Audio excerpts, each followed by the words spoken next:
भैया भारतीय जनता पार्टी ने पिछले बजट में क्या कहा उनको खुद स्वयं याद नहीं है। तो ये खाली अपने जो जुमला कहते हैं उन्हीं को रिपीट करते रहते हैं, रैपर चेंज करते रहते हैं।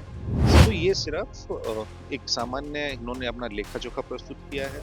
बिहार में कोई तो ये सब है, ये कंप्लीटली आईवॉश है और बजट में कुछ नयापन नहीं। एनसीआरबी के जो क्राइम के आप डेटा देखेंगे तो उसमें बिहार अव्वल है। किडनैपिंग में पिछले 20 साल में बिहार में इसी एनडीए के शासन में 70,000 से अधिक मर्डर्स हुए हैं, हत्याएं हुई हैं। हम अक्सर कहते हैं कि बिहार के लिए डबल इंजन के नहीं, ट्रबल इंजन है। देश, दुनिया, एशिया छोड़ दीजिए, अपने देश के टॉप 100 यूनिवर्सिटीज हो, कॉलेजेस हो, उसमें बिहार का एक भी नहीं है। मेरे साथ बातचीत करने के लिए राज्यसभा सांसद संजय यादव है। सर, बजट को लेकर लगातार आप लोग सरकार को घेर रहे हैं, लेकिन भाजपा की ओर से कहा जा रहा है कि 2047 का विजन जिस तरीके से विकसित भारत होगा। भैया भारतीय जनता पार्टी ने पिछले बजट में क्या कहा उनको खुद स्वयं याद नहीं है। आपको भी याद होगा कि 2025 के बजट में उन्होंने कहा कि बिहार में 3 नए ग्रीनफील्ड एयरपोर्ट्स मिलेंगे, बिहार को 57,000 करोड़ का पैकेज मिलेगा, लेकिन अभी तो कहीं कोई ग्रीनफील्ड एयरपोर्ट नहीं मिला है बिहार को। तो ये खाली अपने जो जुमला कहते हैं उन्हीं को रिपीट करते रहते हैं, रैपर चेंज करते रहते हैं। सब वही इनकी योजनाएं रहती हैं। नीति इनकी देश में नफरत फैलाना, विभाजन पैदा करना, हो ही रहा है। गरीबी पे, बेरोजगारी पे, महंगाई पे एक शब्द नहीं कहा। बिहार में विशेष राज्य के दर्जे पे एक शब्द नहीं कहा। जो तेजस्वी जी की महागठबंधन की सरकार थी जिसमें हमने 65% आरक्षण सीमा को बढ़ाया था, वो हमने मांग की थी कि उसको संविधान की 9वीं अनुसूची में डालिए, उस पर कोई बात नहीं की। तो ये सिर्फ एक सामान्य इन्होंने अपना लेखा जोखा प्रस्तुत किया है। बिहार में कोई कहाँ ट्रेन शुरू हुई, बिहार के नौजवानों की गरीबी बेरोजगारी कैसे दूर होगी, महंगाई कैसे दूर होगी, बिहार में सबसे अधिक पलायन दर है, उसको कैसे पलायन को कम करेंगे। बिहार में कहीं आपने इंडस्ट्रियल कॉरिडोर, कहीं इंडस्ट्रियल क्लस्टर लगाने की कोई बात सुनी हो, वो भी नहीं सुना। बिहार आबादी के अनुसार देश का तीसरा सबसे बड़ा राज्य है, लेकिन उसकी ज़रूरतों को नहीं देखा। इवन पूरे देश के युवाओं को, हमारी देश की 50% आबादी जो युवाओं की है, उनको रोजगार सृजन कैसे होगा, उनको कैसे नौकरियां दी जाएंगी, उस पर कोई कार्यक्रम नहीं। अ, देश की जो बहुसंख्यक आबादी है, बहुजनों की, दलितों, पिछड़ों के लिए, उनके लिए कुछ जगह नहीं है।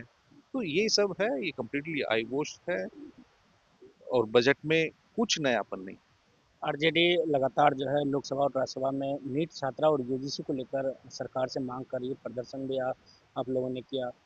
इसको आप किस तरीके से स्टैंड ले रहे हैं आप लोग यूजीसी को लेकर? देखिए बिहार में हमारी माताएं, बहनें, बेटियां, बच्चियां, छात्राएं कहीं सुरक्षित नहीं है। ना वो घरों में सुरक्षित है, ना हॉस्टल्स में, ना स्कूल में, ना सड़क में, चौक चौराहे पे। आप नीट की छात्रा के साथ क्या हुआ, बिहार पुलिस की हर दिन अलग अलग स्टोरीज आ रही हैं, उनकी अलग क्या फाइंडिंग्स हैं। उन्होंने हाथ खड़े कर दिए, सीबीआई को जांच सौंप दी।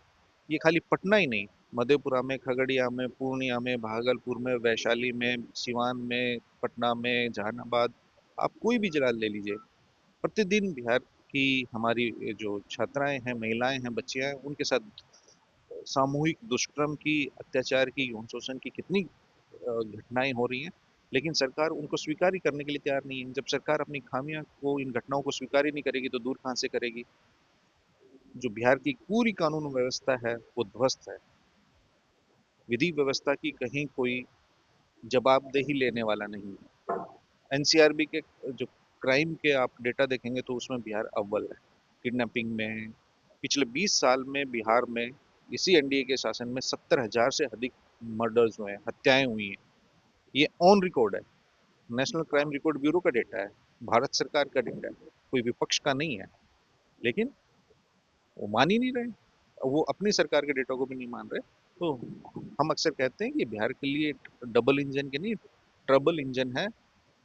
गरीबी सबसे अधिक बिहार में है, बेरोजगारी सबसे अधिक बिहार में है, पलायन दर सबसे अधिक बिहार में है, साक्षरता दर सबसे कम बिहार में है, उद्योग धंधे सबसे कम बिहार में है, स्कूल कॉलेजेस पॉपुलेशन के प्रोपोर्शन में सबसे कम बिहार में है। बिहार के 534 प्रखंड में से 198 प्रखंड में तो कॉलेज तक नहीं है आपका। देश दुनिया एशिया छोड़ दीजिए, अपने देश के टॉप 100 यूनिवर्सिटीज हो कॉलेजेस हो, उसमें बिहार का एक भी नहीं है। और बिहार आबादी में देश में तीसरा सबसे बड़ा राज्य है। बिहार में बाढ़ की सुखाड़ की समस्या यथावत बनी हुई है। उत्तर बिहार की 76% पॉपुलेशन बाढ़ से प्रभावित है। बजट में भी उस दिशा में कोई इन्होंने प्रयास नहीं किया। हर साल बाढ़ आनी है, फिर जान माल को जो नुकसान होना है।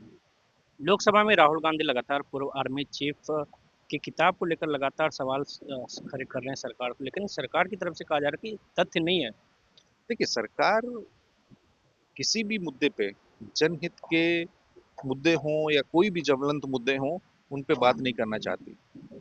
वो चाहे सड़क हो सदन हो, वो अपने हिसाब से हर चीज को हाँकना चाहते हैं। अब 11 वर्ष हो गए हैं, देश के लोग भी उनकी सारी सच्चाई को जान चुके हैं। सरकार को अगर कोई भी माननीय सांसद, कोई भी जनप्रतिनिधि अगर सदन के अंदर देश की रक्षा नीति पे, विदेश नीति पे और आंतरिक सुरक्षा पे बात करना चाहता है, तो सरकार को अगर उसकी नीति स्पष्ट है, नीयत अच्छी है, तो उसको खुल के बात करनी चाहिए। हर्ज क्या है?